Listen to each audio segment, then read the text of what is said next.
Hello everyone, I hope you're having a really good middle of the week. And today on this channel, we're going to be talking about when it's hard to get moving. And that can happen for all kinds of reasons. It could be pain, it could be feeling like you don't know what you like to do. It could just be that it's been so long that you don't really know what movement feels like if it's not about trying to lose weight. So thank you so much for coming this morning live, or if you're catching this replay, I really appreciate you taking the time as well. My name is Tracy Brown. I'm a somatic dietitian and a tuned eating specialist. And so, like I just talked about in the intro of the video, there are all kinds of really good reasons why maybe lots of us aren't consistently active. So let's talk about that, because if you're anything like me, I was pretty exercise. Well, my first, beginnings of my life. Oh, somebody says we have no audio, so I need to. Okay. Let me know, anybody else, if there's no audio.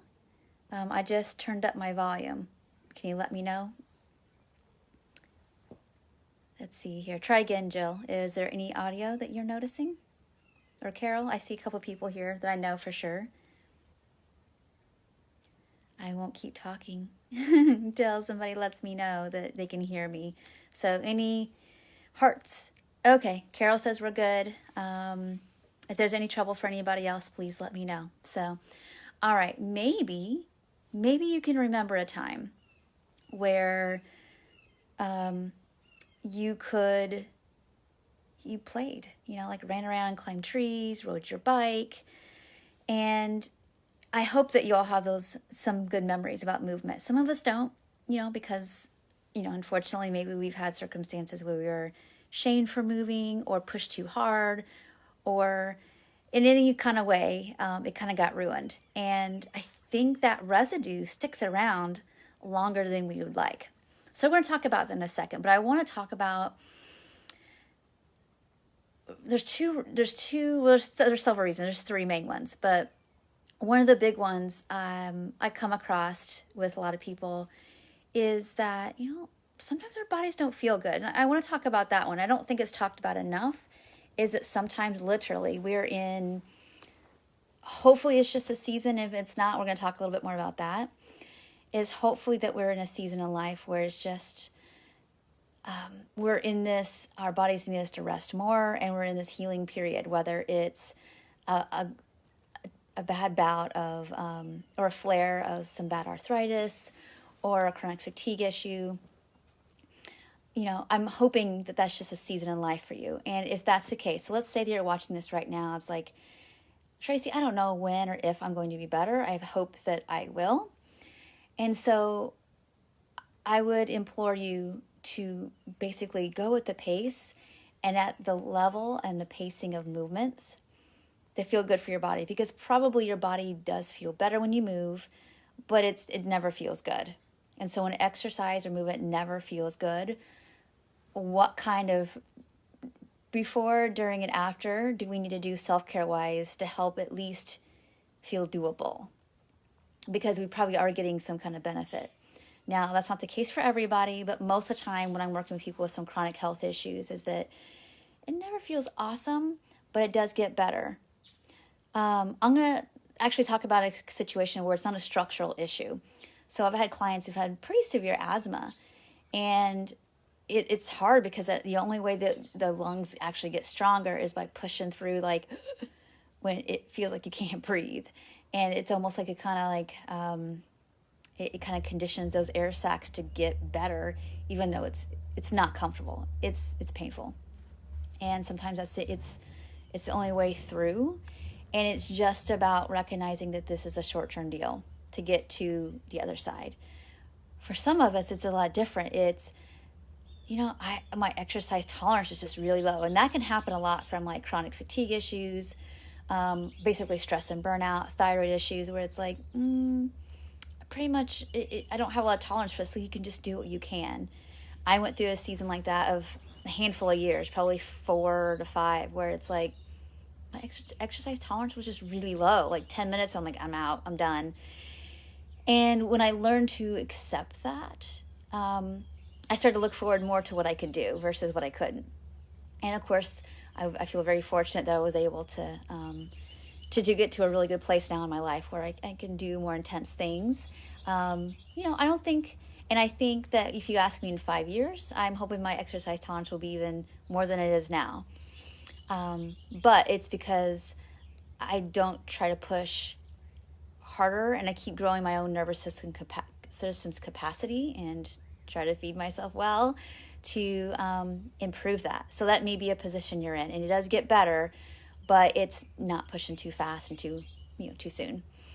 If you're someone that's struggling with things like arthritis or fibromyalgia, it's painful. It is hard to get moving, and you do have to be careful because you can push it.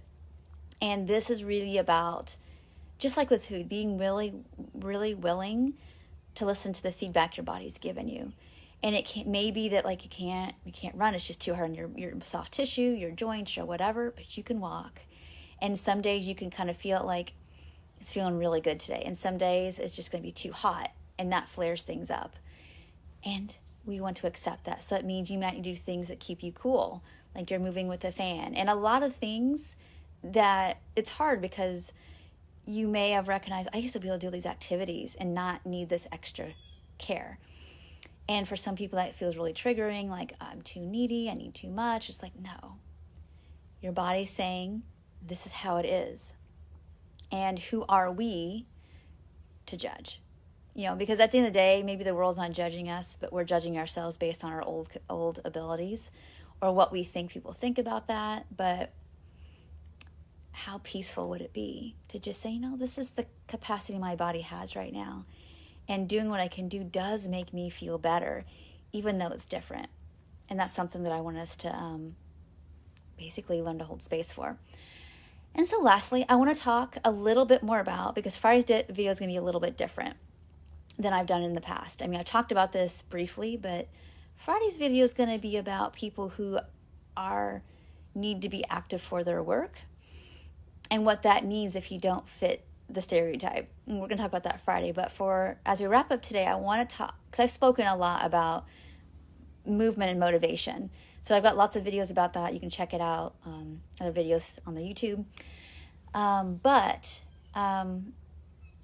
what I want to say about motivation is that we do have to, I think that when I say have to, we don't.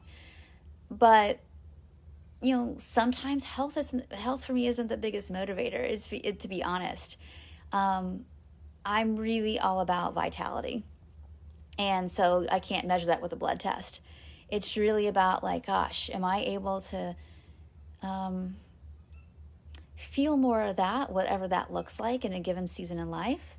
And that's kind of like the reasons I move. That's about it.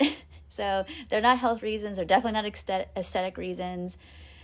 They're really just about movement as a tool to feel some spark. And that's why I do it. And sometimes that doesn't take a lot for us, to be honest. And that's why it's so powerful to find something that we enjoy. And some people might say, well, I want to be able to get up and down off the floor and be able to play with kids or grandkids. And they say that, but it's still not feeling like enough to regularly move. That means you got to take it a step further. It's like, okay, you want that. And are we willing and able to protect some time in our day to allow for consistency to build up for that to be possible? And I think that's what most people struggle with, is protecting our time. What usually happens is that we do have the time. It's just that we find other ways based on our comfort levels. And remember, our brains like our comfort zone. Our brains don't really like change very much because it just takes more energy to create a new neural pathway. It likes the path that least resistance. So a lot of times, we do have the time. We might be up doing something in the morning that we have 10 minutes for, that we could easily put 10 minutes towards some stretching or whatever, or there's time at our lunch, but then it feels like other people are encroaching because of other people's motives or pulls on our time. And that's the stuff that we're going to need to have some protection around to actually, achieve the zest that we want or the flexibility you want or whatever. I think one of the biggest things that people struggle with is protecting the time. And that, my friend, is what we're working with. And I've talked a lot. I have a lot of videos where I've talked about, trauma around exercise and, times we've been forced and bullied and all this kind of thing. So I have lots of videos around that. But today I wanted to make it a little different and remember that we need to work with where our body is at and whatever season of life we're in, and just do the best we can. Whether that means stretching in chairs, if that's our movement for right now, that's our movement for right now. The other part is protecting that time. And so my challenge to you today is to see where in your day that there probably is some time for some stretching, some ball work, just to get outside and get some fresh air. And we don't protect that time. I want you to consider how come, because that's your barrier. And I would love to hear in the comments below, like, oh, here's how come I don't protect my time. And it's all figure outable. We can work through that. So thank you all so much for watching this video, whether live or in the replay. I really appreciate you. If someone you know could benefit from hearing about protecting their time, please pass this along as well. Thank you all so much for watching, and I will see you in the next video. Bye for now.